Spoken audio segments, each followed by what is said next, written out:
туылғаннан кейін 3-ші тәулікте балам сарғыш бола бастады.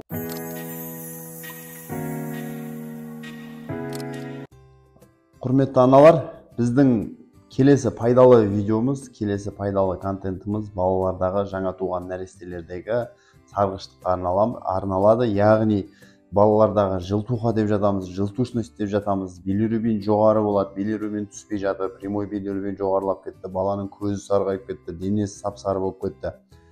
Фотолампаға жатқызып жатырмыз, 10 күннен бері сарғыштық кетпей жатыр, билирубин түспей жатыр.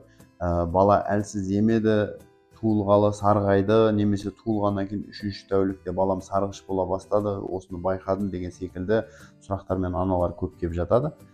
Осы тарапта сарғыштық негізінен кең ауқымды тақырып, оның негізгі себептері көп, оны барлығын атап өту көптеген уақыт алады. Сол үшін мен сізге нақтыларын айтайын сіздерге. Яғни көп кездесетін болуы мүмкін, сіздің балаңызда да сондай болуы мүмкін деген сұрақ төңірегіндегі тақырыптарды қозғап өтетін боламыз. Біріншіден, сарғыштық деген баланың ағзасында не үшін пайда болады? Осыған көңіл аударайық. Жалпы сарғыштық адам ағзасында билирубиннің, яғни тікелей билирубиннің көп мөлшерде жинақталуының әсерінен кожасы, яғни терісі сарғая бастайды. Ал билирубин неге көп мөлшерде ағзада жиналып қалады? Бірінші кезекте баланың ағзасында бауыр бізде билирубиннің тікелей емеске ауысуына жауап беретін ағза, ол бізде бауыр. Яғни бауырдың толық дамымауының салдарынан болуы мүмкін.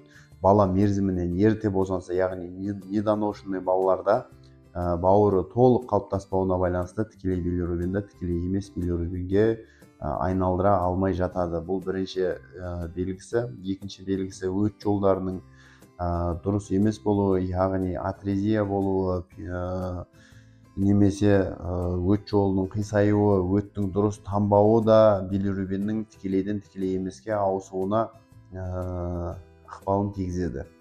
Осы салдарда тікелей билирубин организмде көбейеді да баланың денесі сарғая бастайды.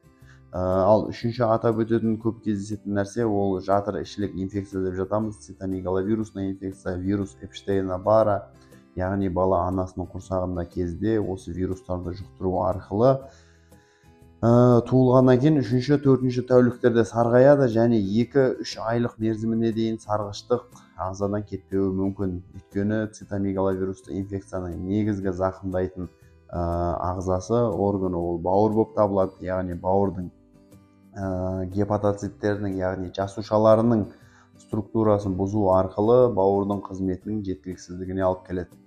Бұл өз кезегінде ағзада түзіліп жатқан билирубинді тікелей емеске өзгерте алмайды бауыр. Осының салдарынан ағзада билирубиннің деңгейі жоғарылап, бала сарғыштыққа ұшырай бастайды. Енді біздегі мына қолданып жүрген көп аналары білетін фотолампа деп жатамыз. Лампа сәулесіне баланы не үшін жатқызады, оның жалпы механизмі қандай, ол билирубинге қалай әсер ете алады деген секілді сұраққа жауап берейік. Фотолампадағы негізгі сәуле ол ультрафиолет сәулесі. Ол сәуленің әсерінде ағзадағы тікелей билирубин сәуленің әсерінен тікелей емес билирубинге расщепляция етеді. Яғни структурасы өзгеріп, билирубин распадаться ете бастайды. Яғни тікелей емес билирубин бізде зәр арқылы ағзадан шығып отырады.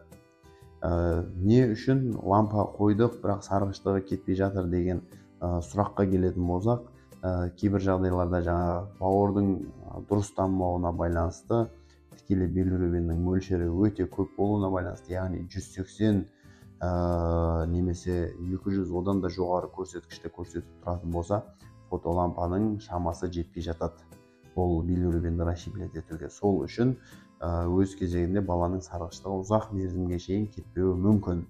Енді бұл жағдайда жалпы не жасалынады? Көп жағдайда гепатопротектор, урсодекс, урсофалик дейміз фотолампа. Осы нәрселер арқылы неонаталды сарғыштықпен күресіп жатамыз. Бірақ тағы да айта кетейін, бұл менің түсіріп отырған контентім, видеом сіздерге үй жағдайында осы нәрсені жасасаңыз 100% сіздің балаңызға пайдасы тиеді деген сөз емес. Егер сіздің балаңызда 1 ай көлемінде билирубин төмендемей, саргычтык кетпей жатса, міндетті түрде дәрігер педиатрдың, гастроэнтерологтың, хирургтың консультациясынан өткендеріңіз қажет. Себебі өт жолдарына байланысты, бауырға байланысты, немесе басқа да факторларға байланысты болуы мүмкін. Сол нағыз этиологияны анықтап, ары қарай емді сол бағытта жүргізетін болсаңыз, сіздің балаңыз міндетті түрде ешқандай асқынусыз, артынан ешқандай із қалдырмай осы неонаталды сарғыштықтан құтылатын болады. Алдағы уақытта бұдан да пайдалы, бұдан да кең ауқымды видеоларда жүздескенше, менімен болғандарыңызға рахмет. Менің TikTok арнама, жалпы YouTube арнама, TikTok контенттерге барлығына подписация етіп, қолдау көрсеткендеріңізге мың алғыс.